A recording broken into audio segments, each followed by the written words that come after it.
Today we're going to be showing you how to install a pegboard. Pegboard is a fantastic idea for storing all your tools, making sure that you can find them and also that they're not scattered around on the ground.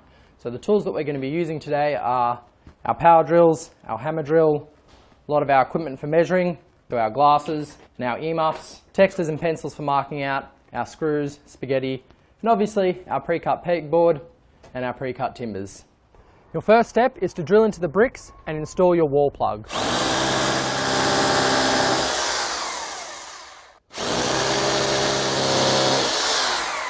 This stuff is called spaghetti or wall plug, and it gives something for the screw to bite into. Got our drill. It's easier if you put the screw in through the hole first, and that way you can line it up with the hole you've made in the bricks.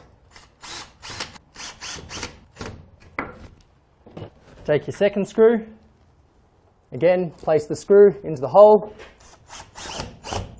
After that, take your second piece of timber, again, already pre-cut. Putting in the last one. And there you have the beginnings of your frame. Alright, so what we're doing next is we're going to be putting our struts in. So making sure that you've got it in line for where you would like your pegboard to be. Pop it between your two frames, making sure that you use the spirit level to plumb up to give it the best structural integrity that it can. We also need to make sure that we're drilling into the centre of the brick and not hitting into any mortar. As you can see, the drill's gone straight through the timber into the brick. Take your spaghetti, push it through until you see a little bit of it at the back. Makes it easier finding the hole in the brick. And using a hammer, gently tap the edge of the spaghetti into the hole in the brick. Using that method, drill the rest of the holes in the struts, put the spaghetti in, and that way you can drill the screws in just like we did for the beginning of the frame.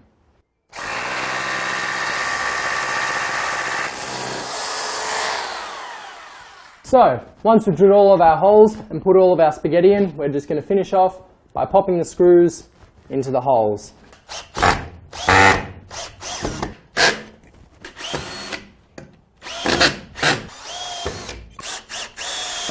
And that's our finished frame, solid to the wall. To mount the pegboard to the timber, we're going to be using 30mm chipboard screws. Make sure your timber's flush with your pegboard. Just add in more screws at the bottom. If you've got a particularly long pegboard, it might be a good idea to add some screws into the middle as well. Now that we've put our pegboard up, the next step is to take our actual pegs and just pop them in the holes in the pegboard. Start from one side,